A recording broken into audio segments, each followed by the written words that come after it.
Today I fucked up by going on a vertical drop water slide. Probably a NSFW story. For context, I am a female, and I'm on the thicker side. Not obese, but definitely not skinny. Just in case it matters to the story. So, we're at Silverwood. I decided to try the one water slide that is just a vertical drop and it's over. So, I get on, and the lady said to cross your legs. I thought it was just to protect your legs, so I didn't put that much force into it. I regret not putting more force into it. See where this is going? So I start going. The water begins to build up on my butt, but that's common for me. But what was weird was it started so early. I didn't think much of it. I was just thinking about how fast it was. I'm a thrill seeker when it comes to rides and stuff, so that was right up my alley. Then, it was literally up my alley. I come zooming down into the flat part, and I swear that fucking water slide took my virginity, and it wasn't gentle. Every orifice that water could force its way up, it did. I did not need a douching, thank you very much, especially not one up the ass with public pool water. I was farting and or leaking water for a few minutes, until I couldn't tell if it was still water, farts, or liquid shit coming out my ass, so I excused myself to the bathroom. It was still water, BTW. So to summarize my experience, it was fun for the first 3 to 5 seconds, and then I got a very thorough nether region cleansing. My dignity. Too long didn't read. I was raped by a public water slide. Where's the leak, mom? Everywhere. Poseidon loved her deeply. Is this a common thing? Same thing happened to me when I was like 12 or 13. I went down the vertical slide, and lots of water, and the ride was so fast and powerful. Right afterwards, I felt like I had to take a shit, so I go to the bathroom, and I just pooped out a bunch of water, and thought WTF. I had a similar experience and my legs were crossed. That's why I don't go to water parks anymore. Imagine how many other people got free enemas and the percentage of poo in the water. Pounded in the butt by a vertical water slide by Chuck Tingle. That fucking water slide took my virginity. I might go there as well, because water is the only one ready to take my virginity. Sorry, but the water slide wants to be just friends.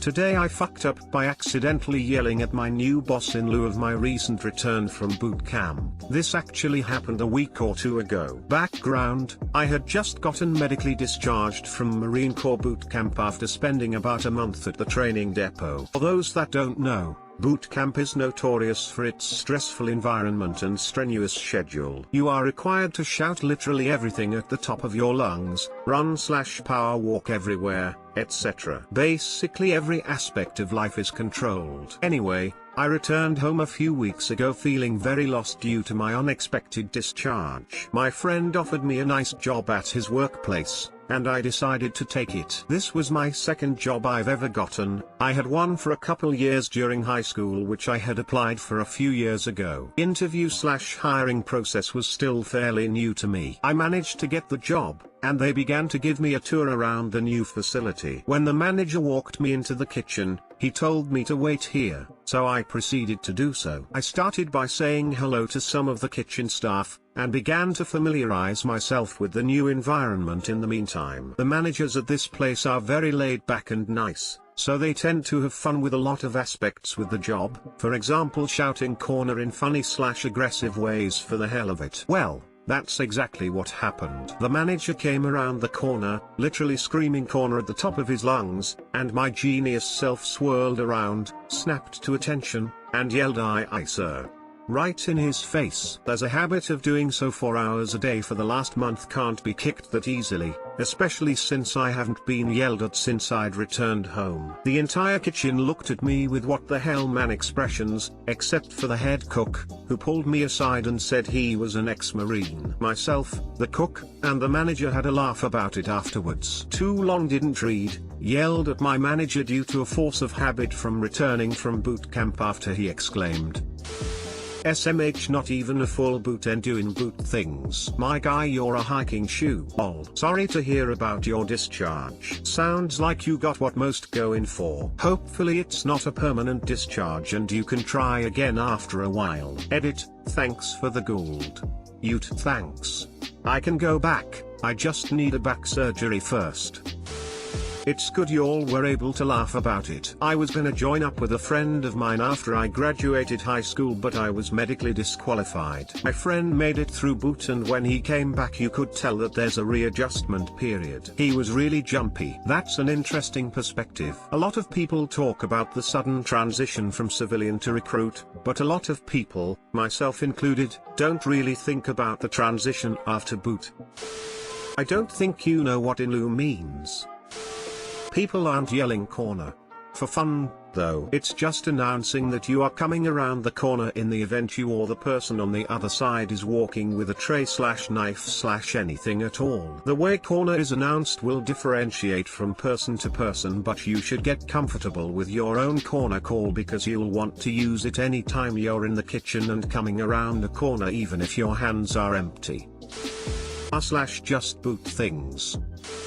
Today I fucked up by making my best friend's house smell like my ass for years. Obligatory not a today fuck up. Text wall warning, with too long didn't read, at the end, per custom. Once, many years ago, I was a young preteen boy at my best friend's house. It was an old house, which had central air ducts in the floor instead of the ceiling. It was a lovely, strange house, with some rooms seeming too small for use and others having no conceivable use at all. It had a root cellar. It had a conical iron staircase. It had terribly small bathrooms. I had to poo, like real bad. I used their guest toilet, and dropped what was without any doubt the largest single turd up till that point in my life, and which would remain so for nearly another decade. It was so big that it stood several inches out of the water, supported only by its own structure jammed into the S-bend. It was so damned long. My diet at the time consisted mostly of corn dogs and peanut butter sandwiches, as is the way of many preteen boys, and as well as being long, the turd was dense and would prove surprisingly impervious to toilet water. At first I was, quite naturally, absurdly proud. I made this for the first time in my life, but not the last. I legitimately considered going to go get somebody to look at it, just to share in the wonder. Instead, I flushed, and thus came to experience for the very first time in my life, but again not the last, that specific horror which rises with the toilet water. Panic set in,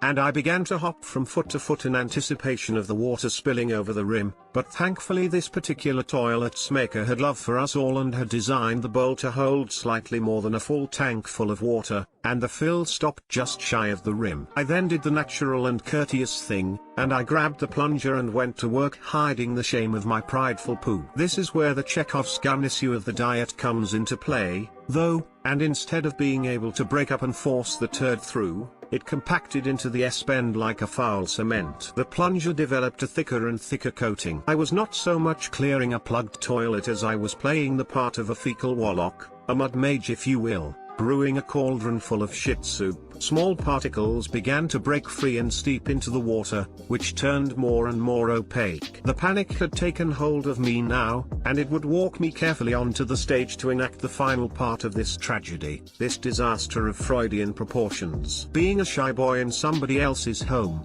going through the early stages of body insecurity that comes with the onset of pubescence, and having tried all of the methods life had taught me for coping with this situation, my brain reset itself and told me, well, if at first you don't succeed, try again. So I did. I entered a feedback loop and started at stage 1, and flushed the toilet. Immediately, before the handle of the flush even fully engaged, I knew I had made the mistake of my young life, but it was already too late. I felt through the handle the internal mechanisms lift against the pressure of the water, heard the rush of gravity-assisted water, and looked down at the already full brown bowl just in time to register a moment of stillness. Perhaps the toilet was designed in such a manner so that such events could not happen?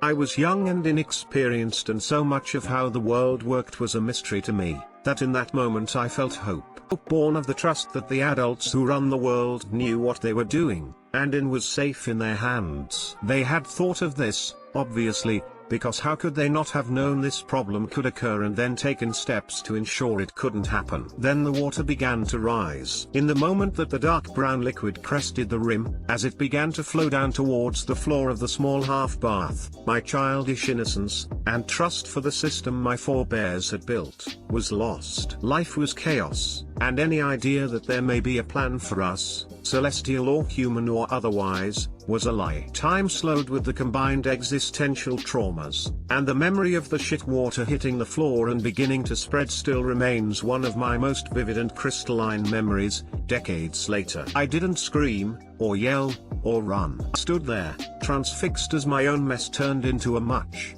larger problem. As it spread across the small floor, under the door leading to the hall, and instantly dyed the carpet showing underneath. The water level, having hit resistance, then began to rise. I felt it seeping into my shoes and socks. I could sense the smell of it rising from the level of offensive but acceptable BM to that of an open sewer. And then, for the first time, I noticed the vent. Chekhov's other gun then fired, and I settled my vision on the floor AC vent. Just in time to witness the water sweep over the minor levee of its sides and create, for a few brief and darkly bow today I fucked up moments, the feature forever remembered by me but never spoken aloud, as Wonka's chocolate waterfall. I then finally made a noise, not remembered as a sound but as a spasm of my lungs and vocal cords. I made the noise with my spinal column, with the sudden tension in my quads and shoulders which raised me on my toes and outstretched my arms, all outside of the means of concision volition. I wailed like a mother hyena watching a lion begin to charge her pups. It wasn't a human sound. I wasn't a human being. I was an entity of filth and shame and worry and fear and longing for a quick and sudden death. That is my final, lasting memory of the event. The sound and the dread. The aftermath of it all is lost to me. I know that my friend arrived first, and I had just a moment to register his disgust before his parents arrived. It all got cleaned up, though whole the carpet stain came out and there was no lasting water damage.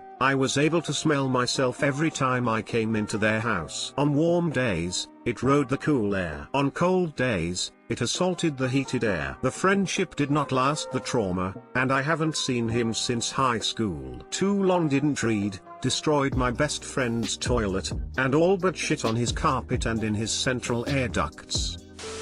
Today I fucked up has really fucked me up. I thought you were gonna lob it into an AC vent or something. I mean, I couldn't have any more success on that front if I'd broken the plunger into pieces and built a miniature, poo-flinging trebuchet. Question: when the water started to crest, did you instinctively make little shooing gestures to convince the poo to leave? Because I do, every time. Sometimes I plead for it to go down, go no, etc. I lost all capacity for language. Not just speech, but gestures as well. I may as well have been feral. Poop knife. I know, when I was reading I was like, is this going into poop knife territory? Fecal warlock is nice, but the alliteration of mud mage is just magical. Mud mage can't breathe.